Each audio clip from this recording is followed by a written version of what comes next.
Shalom jemaat yang dikasihi Tuhan, senang sekali saya Pendeta Ruben Adi Abraham bisa menyapa Anda kembali di dalam ibadah ini dan biarlah firman Tuhan mendapatkan tempat yang terbaik di hati kita. Hari ini saya mau menyampaikan firman dengan judul Pemulihan Manusia Seutuhnya. Kita akan baca Kisah Para Rasul pasal 3 ayat 19-21 yang berbunyi demikian. Karena itu sadarlah dan bertobatlah supaya dosamu dihapuskan, agar Tuhan mendatangkan waktu kelegaan dan mengutus Yesus yang dari semula diuntukkan bagimu sebagai Kristus. Kristus itu harus tinggal di sorga sampai waktu pemulihan segala sesuatu, seperti yang difirmankan Allah dengan perantara nabi-nabinya yang kudus di zaman dahulu.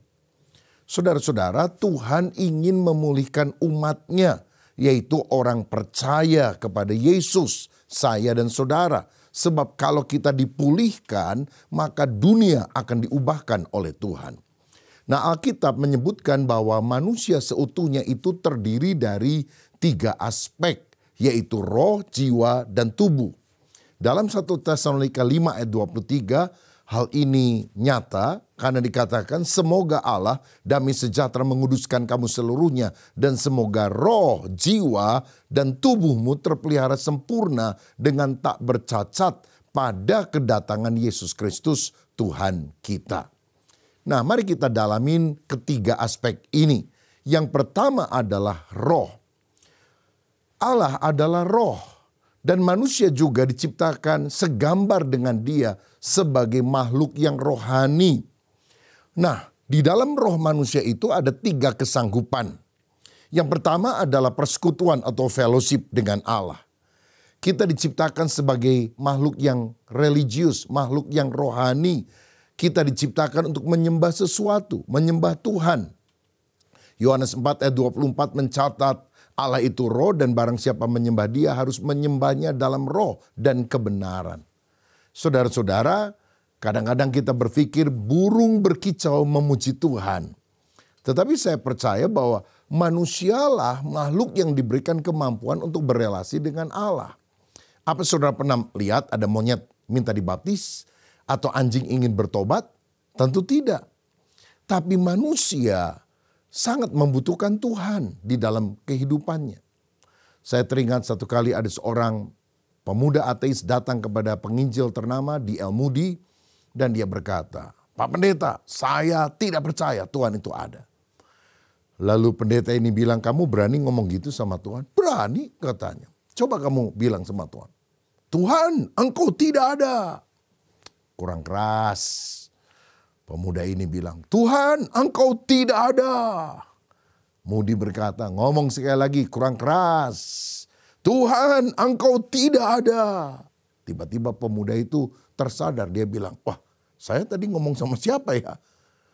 Karena dia bilang Tuhan engkau tidak ada, tapi di dalam hati nuraninya dia sebetulnya tahu bahwa Tuhan itu ada. Karena kita kan tidak menentang yang tidak ada, tetapi menentang yang kita yakini ada. Inilah kesanggupan yang pertama di dalam roh manusia, yaitu untuk kita berfellowship, bersekutu dengan Allah.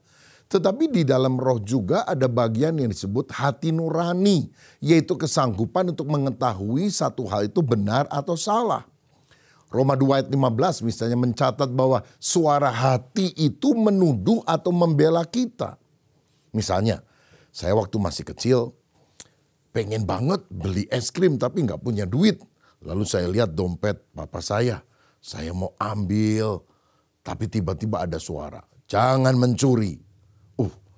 Saya pikir, dosa nih.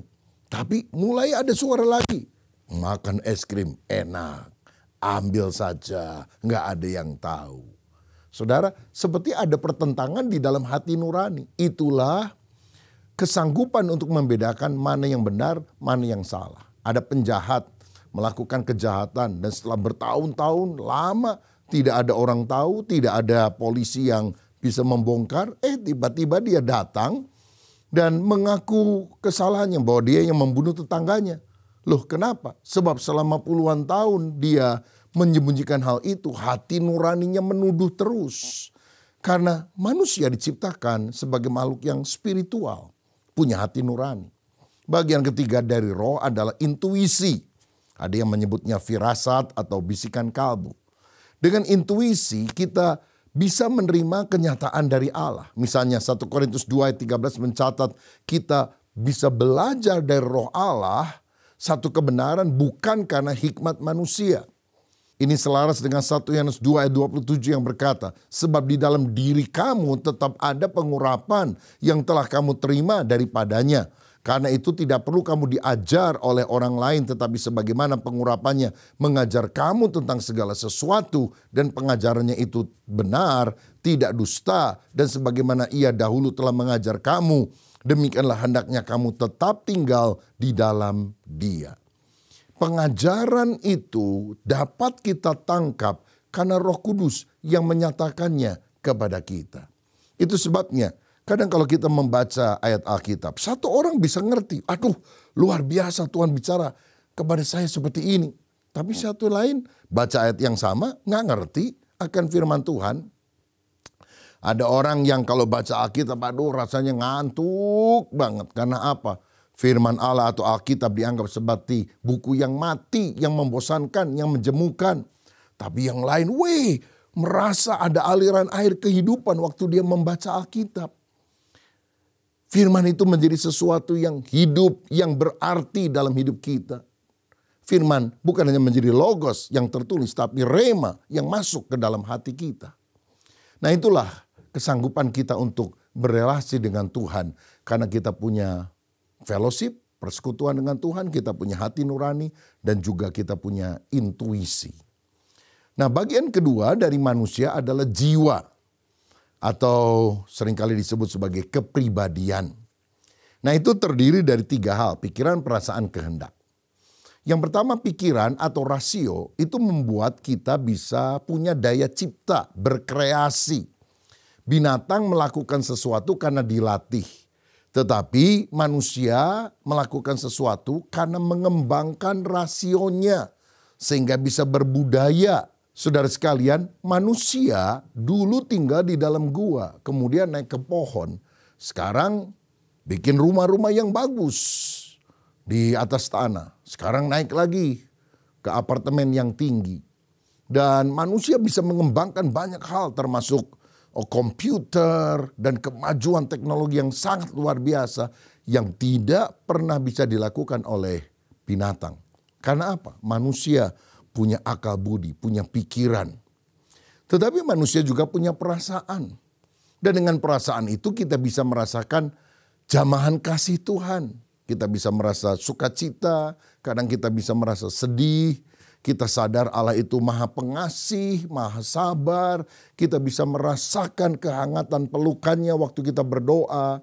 Karena ada feeling dalam hidup kita. Yang ketiga adalah kehendak atau kemauan. Kita punya kemauan, keinginan. Dan Tuhan ingin agar kehendak manusia tunduk pada kehendak Allah. Nah bagian yang ketiga dari manusia selain roh, jiwa adalah tubuh. Nah tubuh ini terdiri dari panca indera. Yaitu penglihatan melalui mata, pendengaran telinga, penciuman atau hidung, peraba atau kulit, dan perasa atau lidah.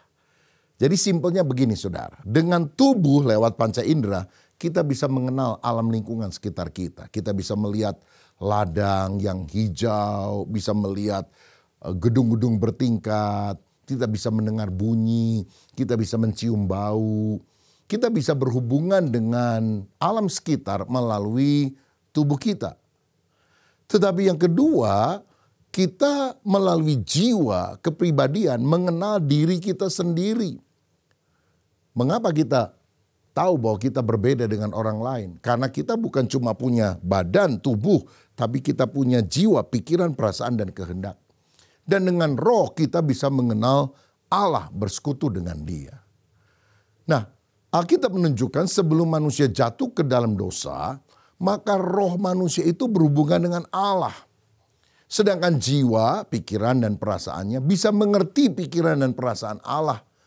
Kehendak kita juga taat kepada kehendaknya Tuhan. Dan tubuh manusia sebelum jatuh dalam dosa sehat. Seperti Adam dan Hawa sebelum jatuh dalam dosa ada di Taman Eden. Maka roh, jiwa, dan tubuhnya itu sempurna, baik, baik sekali di pemandangan Tuhan. Manusia itu mengalami apa yang disebut holy, happy, healthy. Rohnya, hidupnya suci. Jiwanya happy, gembira, sukacita. Tubuhnya healthy. Tetapi setelah manusia jatuh dalam dosa, maka holy, happy, dan healthy ini hilang, saudara sekalian. Apa yang terjadi? Yang pertama, roh manusia itu mati. Mati artinya terpisah dari Allah. Dulu sekutunya Allah, sekarang seterunya Allah, musuhnya Allah. Dalam Kejadian 2 ayat 17 dikatakan, kalau kamu makan buah pengetahuan baik dan jahat, pastilah engkau mati. Maka sejak itulah manusia rohnya tidak berfungsi lagi di hadapan Allah karena dikuasai oleh roh-roh jahat.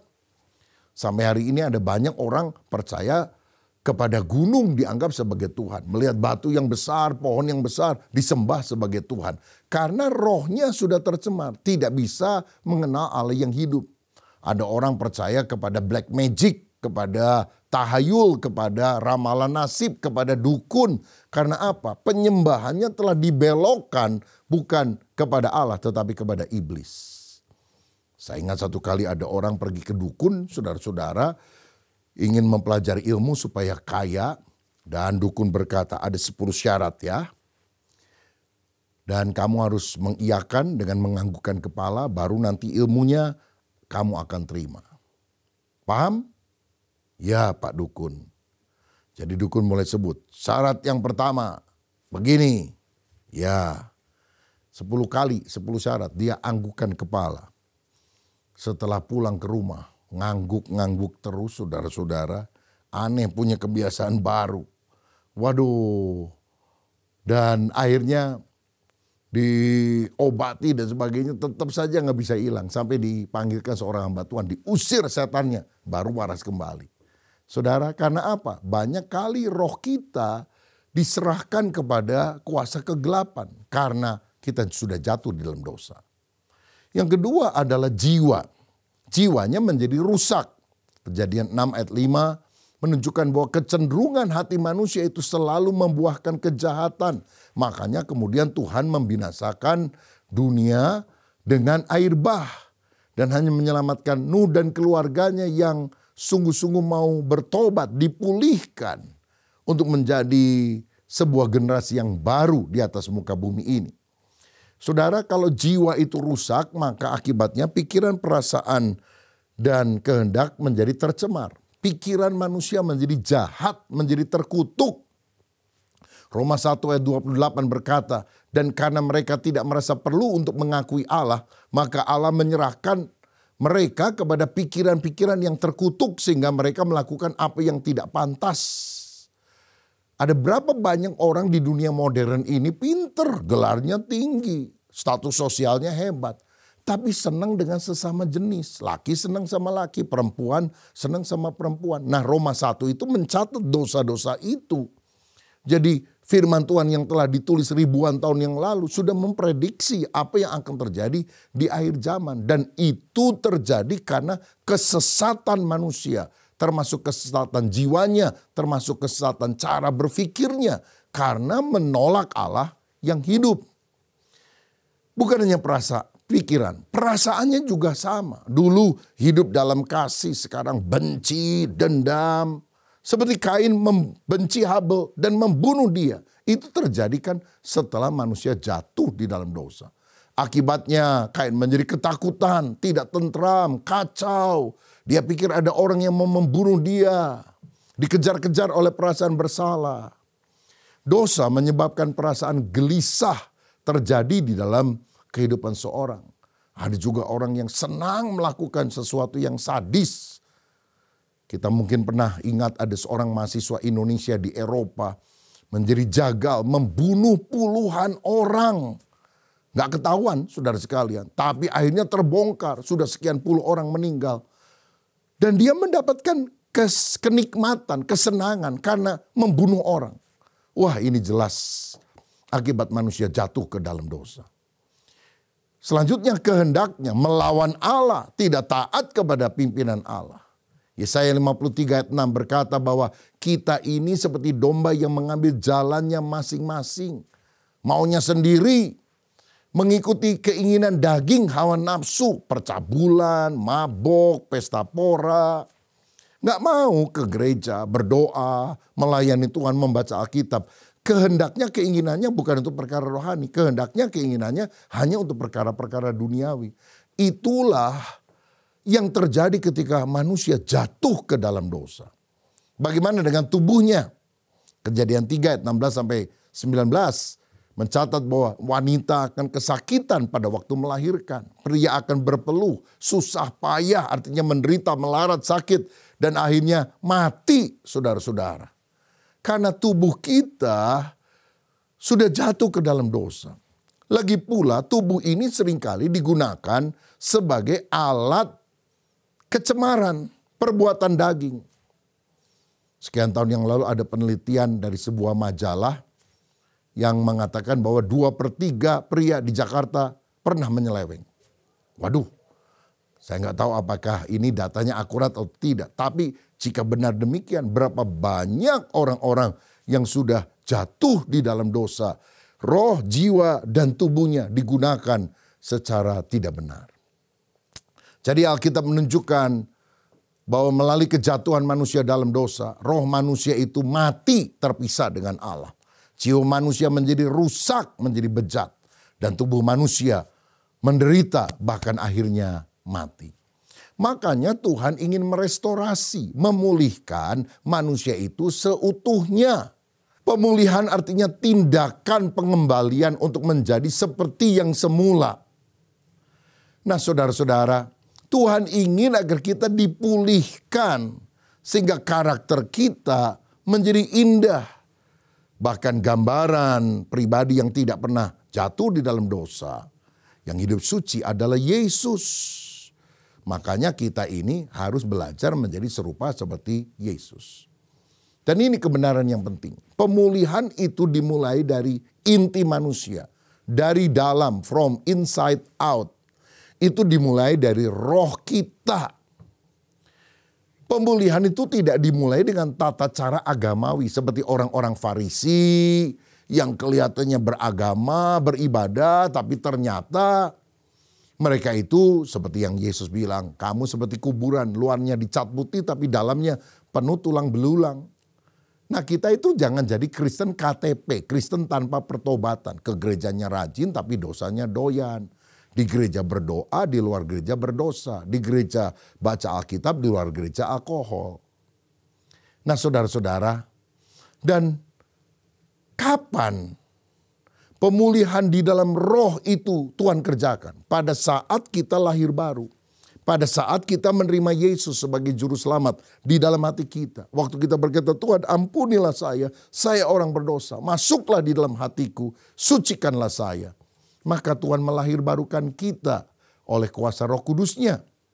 Dalam Yohanes 3 ayat 5 dan 6 dikatakan, Aku berkata kepadamu sesungguhnya jika seorang tidak dilahirkan dari air dan roh, ia tidak dapat masuk ke dalam kerajaan Allah. Apa yang dilahirkan dari daging adalah daging, dan apa yang dilahirkan dari roh adalah roh. Jadi waktu kita sungguh-sungguh bertobat kepada Tuhan, Roh Kudus akan melahirkan kita. Sehingga kita menjadi ciptaan yang baru, yang lama sudah berlalu, sesungguhnya yang baru sudah datang. Roh kita dihidupkan kembali. Kita berdamai dengan Allah. Kerinduan kita adalah perkara-perkara rohani. Saya ingat dulu sebelum saya lahir baru, walaupun saya lahir dalam keluarga Kristen, paling malas ke gereja, baca Alkitab. Saya nggak suka perkara-perkara rohani. Tapi waktu saya bertobat dalam sebuah retreat, kesukaan akan Tuhan itu muncul di dalam hati. Jadi rajin ke gereja, jadi rajin baca Alkitab. Nggak ada yang paksa. Kenapa? Karena Roh Kudus yang membuat hati saya mengalami kelahiran baru. Nah, apa yang akan terjadi kalau roh kita dipulihkan? Saudara, yang pertama, roh manusia akan didiami oleh roh Allah. Tidak tahukah kamu bahwa tubuhmu adalah bait Roh Kudus? Dalam Yeskiel 36 ayat 26 dikatakan, kamu akan kuberikan hati yang baru dan roh yang baru di dalam batinmu. Dan aku akan menjauhkan dari tubuhmu hati yang keras dan kuberikan kepadamu hati yang taat. Saudara, roh kita dipulihkan, manusia batiniah kita dihidupkan. Sehingga kita bisa bersekutu dengan Allah. Kita menjadi milik Allah, hidup bagi Allah. Kita menjadi hambanya Allah yang mesti taat kepada kehendak-Nya. Dan pada saat itulah kehidupan Allah ada di dalam roh manusia. 1 Yohanes 3:9 berkata, setiap orang yang lahir dari Allah tidak berbuat dosa lagi. Sebab benih ilahi tetap ada di dalam dia dan ia tidak dapat berbuat dosa karena ia lahir dari Allah. Tidak berbuat dosa artinya tidak terus-menerus, tidak hidup selalu dikuasai oleh dosa. Tapi kita bisa menang atas dosa, saudara. Sebab kalau orang gak lahir baru, dia nahan dosa, kebobolan juga, jatuh lagi di dalam dosa. Tapi kalau kita sudah dilahirkan baru, ada benih ilahi yang memberikan kekuatan untuk kita menang atas godaan dosa. Jadi dalam diri orang yang lahir baru, yang terima Yesus, ada dua jenis kehidupan. Kehidupan lama, manusia daging, hawa nafsu. Yang kedua, kehidupan yang baru. Yang lama harus ditinggalkan, yang baru ini harus lebih muncul. Efesus 4 ayat 22-24 berkata, yaitu bahwa kamu berhubung dengan kehidupan kamu yang dahulu harus menanggalkan manusia lama yang menemui kebinasaannya oleh nafsunya yang menyesatkan, supaya kamu dibaharui di dalam roh dan pikiranmu dan mengenakan manusia baru yang telah diciptakan menurut kehendak Allah di dalam kebenaran dan kekudusan yang sesungguhnya. Saudara, jadi pada hakikatnya kehidupan yang baru itu harus menguasai lebih kuat daripada manusia lama. Saudara tahu, biji jagung itu kan dindingnya keras. Tetapi karena ada benih kehidupan di dalamnya, maka kemudian jebol juga. Sehingga muncul akhirnya jagung-jagung yang baru. Yang lama ditelan oleh yang baru. Saudara, ada hamba Tuhan bilang gini, di dalam hati manusia itu ibaratnya seperti ada dua burung yang selalu berkelahi. Gagak hitam yang jahat sama merpati putih yang baik. Mana yang menang? Jawabannya yang diberi makan paling banyak. Kalau gagak hitam dikasih makan banyak, menang dia. Tapi kalau merpati putih yang dikasih makan banyak, merpati putih yang menang. Nah karena itu jangan kita memberi makan dengan keinginan-keinginan dosa, tontonan-tontonan yang tidak baik. Tetapi firman Tuhan, doa yang kita lakukan sehingga manusia batiniah kita menjadi perkasa. Nah, kalau roh itu sudah dipulihkan, selanjutnya jiwa, kepribadian manusia juga dipulihkan. Roh dibaharui, tapi banyak kali pikiran, perasaan, dan keputusan kehendak seseorang masih sangat duniawi. Itu sebabnya harus diproses. Dan ini nggak bisa sehari. Kalau roh dilahirbarukan dalam sehari, bisa. Ketika kita bertobat percaya Yesus, langsung kita menjadi manusia baru. Tetapi kalau manusia batiniah, jiwa, kepribadian, itu mesti proses, seringkali lama. Roma 12 ayat 1 dan 2 berkata, karena itu saudara-saudara demi kemurahan Allah aku menasihatkan kamu supaya kamu mempersembahkan tubuhmu sebagai persembahan yang hidup, yang kudus dan yang berkenan kepada Allah. Itu adalah ibadahmu yang sejati. Janganlah kamu menjadi serupa dengan dunia ini, tetapi berubahlah oleh pembaruan budimu sehingga kamu dapat membedakan manakah kehendak Allah, apa yang baik, yang berkenan kepada Allah dan yang sempurna. Tuhan mau mengubah kehidupan kita menjadi baru. Karena itulah kita harus selalu baca firman, taat pada pimpinan Roh Kudus. Kalau kita tahu firman, kita tahu target. Tapi kalau kita penuh Roh Kudus, kita punya roket untuk mencapai target itu. Jadi perlu target, tapi perlu roket. Sehingga manusia, jiwa kita ini diubahkan oleh Tuhan. Baik pikiran, perasaan, dan kehendak. Efesus 4 ayat 31-32 misalnya berkata, segala kepahitan, kegeraman, kemarahan, pertikaian, fitnah hendaklah dibuang dari antara kamu. Demikian pula segala kejahatan. Nah ini adalah sifat manusia lama yang ada dalam jiwa kita. Perasaan marah, dendam. Tetapi kalau sudah dibarui, hendaklah kamu ramah seorang terhadap yang lain, penuh kasih mesra, saling mengampuni sebagaimana Allah di dalam Kristus telah mengampuni kamu. Saudara, rohnya dipulihkan, jiwanya dipulihkan, maka kemudian tubuhnya juga akan dipulihkan. Saudara tahu ada banyak orang menderita sakit psikosomatis. Badannya sakit karena tubuhnya yang gelisah. Makanya kalau hati kita dijamah oleh Tuhan ada ketenangan. Kita bilang hati yang gembira adalah obat yang manjur. Tapi semangat yang patah mengeringkan tubuh. Dan tubuh yang kita miliki sekarang memang masih bisa sakit. Bisa kena virus. Bahkan bisa top, tua, ompong, dan peot. Tapi nanti kata 1 Tesalonika 5 ayat 23. Kalau Yesus datang kembali.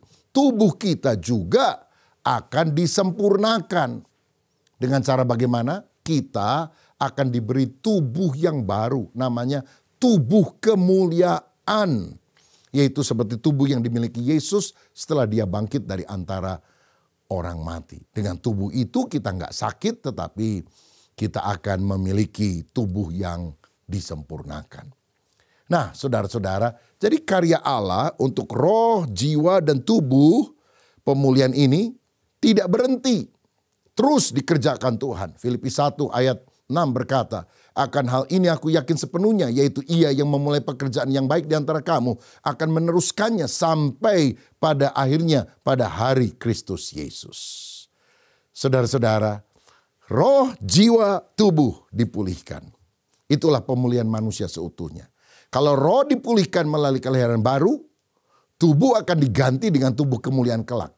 Jadi sekarang ini yang kita masih tetap bergumul, yang sangat penting, yang perlu diproses adalah pemulihan jiwa atau kepribadian kita. Nah, saya akan akhiri dengan menjelaskan bagaimana cara Allah memulihkan kepribadian kita supaya akhirnya kita mengalami pemulihan yang sempurna. Yang pertama, pribadi kita harus diproses melalui firman Allah. Karena firman Allah adalah makanan rohani. Manusia tidak hidup dari roti saja, tapi dari setiap firman yang keluar dari mulut Allah. Saudara, seperti bayi kita mesti makan makanan rohani, yaitu baca firman, dengar firman, taat firman. Sehingga dari bayi jadi anak-anak rohani, jadi pemuda rohani, jadi dewasa. Ya, karena itu banyak dengar khotbah, banyak baca Alkitab. 2 Timotius 3 ayat 15-17 mencatat, ingatlah juga bahwa dari kecil engkau, Timotius, sudah mengenal kitab suci yang dapat memberi hikmat kepadamu dan menuntun engkau kepada keselamatan oleh iman kepada Kristus Yesus. Segala tulisan yang diilhamkan Allah memang bermanfaat untuk mengajar, untuk menyatakan kesalahan, untuk memperbaiki kelakuan dan mendidik orang dalam kebenaran. Dengan demikian tiap-tiap manusia kepunyaan Allah diperlengkapi untuk setiap perbuatan baik. Ada seorang yang punya toko, saudara. Jadi kalau dia meladeni pembeli, dia lakukan seperti biasa. Tapi kalau jam-jam sepi, dia buka Alkitab, dia baca Alkitab, dia garis bawahi. Itu dilakukan bertahun-tahun. Sampai satu kali ada seorang pembeli langganannya lihat hal itu, dia bilang, Pak, itu buku apa? Kok dekil amat? Kotor deh. Sudah kumel. Oh ini Alkitab. Saya sering sekali bacanya. Oh, tapi kok dekil amat katanya. Oh iya, Alkitab saya terlalu sering dibaca sehingga tampaknya kotor. Tapi semakin kotor Alkitab saya, semakin bersih hati saya, semakin bersih pikiran saya. Karena firman Tuhan itu makanan rohani yang mengubah hidup kita menjadi baru. Yang kedua, lewat kesulitan hidup. Itu akan mendewasakan kita. Yakobus 1 ayat 2-4 berkata, saudara-saudaraku anggaplah sebagai suatu kebahagiaan apabila kamu jatuh ke dalam berbagai-bagai pencobaan. Sebab kamu tahu bahwa ujian terhadap imanmu menghasilkan ketekunan. Dan biarkanlah ketekunan itu memperoleh buah yang matang. Supaya kamu menjadi sempurna dan utuh dan tak kekurangan suatu apapun. Melalui kesulitan-kesulitan itu, manusia batiniah kita dilatih untuk berespon seperti Yesus. Karena Amsal 27 ayat 17 berkata, besi menajamkan besi, tetapi manusia menajamkan sesamanya. Saudara tahu, karakter kita diproses lewat apa? Orang-orang yang menyebalkan. Saya ingat satu kali saya mau parkir di sebuah mall. Mallnya penuh sekali dengan orang parkir. Tiba-tiba saya lihat ada satu mobil keluar. Wah, senang sekali. Maka saya majukan mobil lalu untuk memundurkannya. Tapi saudara tahu nggak? Waktu saya majukan sedikit, itu ada orang di belakang saya tiba-tiba zut masuk. Semua mobil yang lain kepalanya menghadap luar. Kan mesti maju dulu terus mundur. Dia satu-satunya yang masuk menghadap dalam. Waduh, saya panas, saya pencet klakson. Tet, tet, tet, tet, tet, tet, tet. Kurang ajar saya pikir. Istri saya di samping bilang, sabar, kamu kan pendeta. Saya kaget saudara sekalian. Tapi itu orang kurang ajar saya bilang. Saya mesti datang itu. Nggak boleh nyerobot seperti itu. Sudah jangan, siapa tahu nanti jemaat lagi kalau diketok kacanya. Aduh, lemeslah saya. Ya udah, saya terusin maju. Nggak lama ada mobil lain keluar lebih dekat ke pintu masuknya malah. Tapi ini merupakan proses Tuhan melalui orang-orang yang menyebalkan.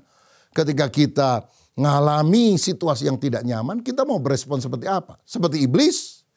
Ataukah mau berespon seperti Yesus? Yang ketika disalib dia berkata, Bapa ampunilah mereka, mereka tidak tahu apa yang mereka perbuat. Kita masih diproses supaya karakter sifat-sifat yang buruk dicabut, diganti dengan hal yang baik. Jadi kita akan tumbuh manusia batiniahnya, karakternya. Yang kedua, lewat kesulitan-kesulitan, orang-orang yang menyebalkan, kita berespons secara positif. Dan yang terakhir, ada ketaatan terhadap pemimpin rohani. Allah tidak menghendaki manusia bebas merdeka tanpa pimpinan.